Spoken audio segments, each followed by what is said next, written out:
ربنا فاغفر لنا ذنوبنا وكفر عنا سيئاتنا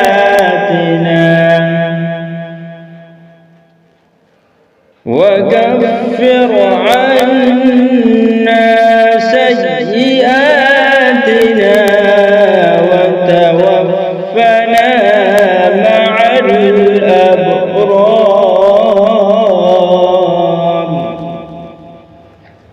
ربنا وآتنا ما وعدتنا على رسلك ولا تخزنا يوم القيامة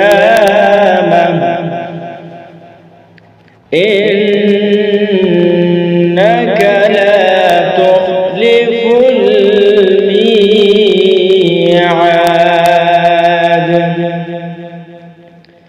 فاستجاب لهم ربهم أني لا أضيع عمل عامل منكم